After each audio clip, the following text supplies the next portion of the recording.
Okay, the given is 2 over 5x squared plus 3 over 4x y. Okay, to add the similar rational expression, step 1, find the LCD of the given denominator. So our denominator is 5 and 4. So what do you think is the LCD of 5 and 4?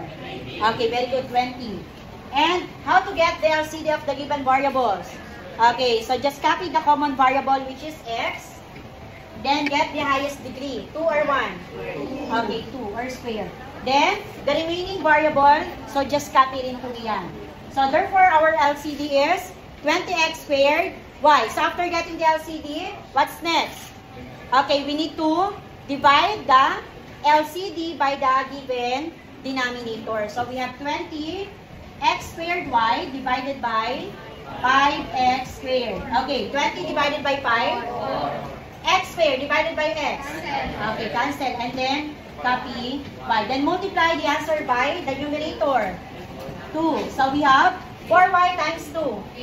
8y. So this is our numerator now. Plus, okay, same procedure.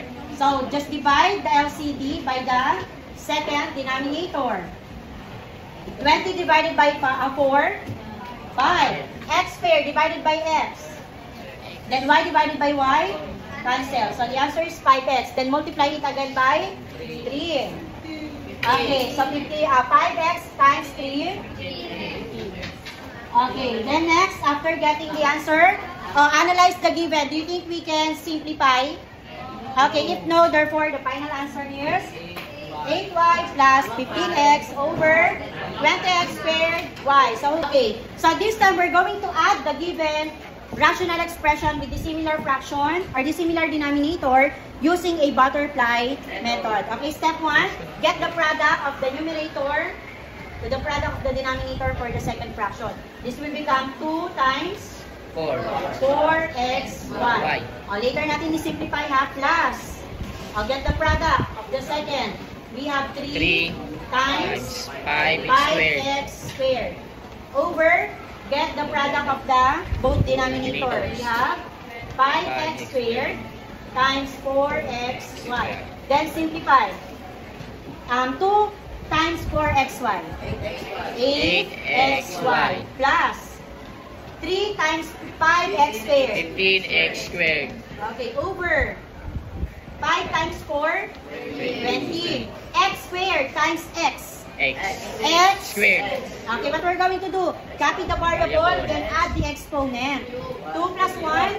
3. X cubed na siya. Then bring down Y. Okay, then after that, simplify your answer if necessary. Okay, let's observe the given binomial.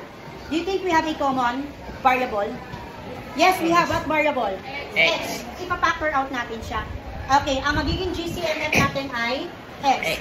Sa numerical coefficient ba, meron tayong GCF na makukuha? Wala. So, therefore, ang ating GCF lang ay x. So, get the remaining factor. 8xy divided by x.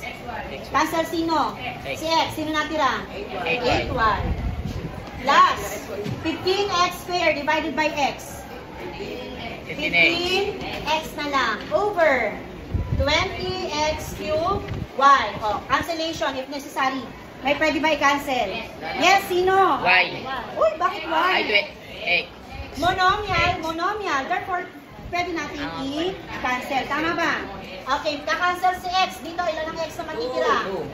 X squared na lang. Therefore, ang sagot ay 8a plus 15x over 20x squared y. Parehas lang yan. Parehas ba? Okay, meaning kahit anong method pwede natin gamitin.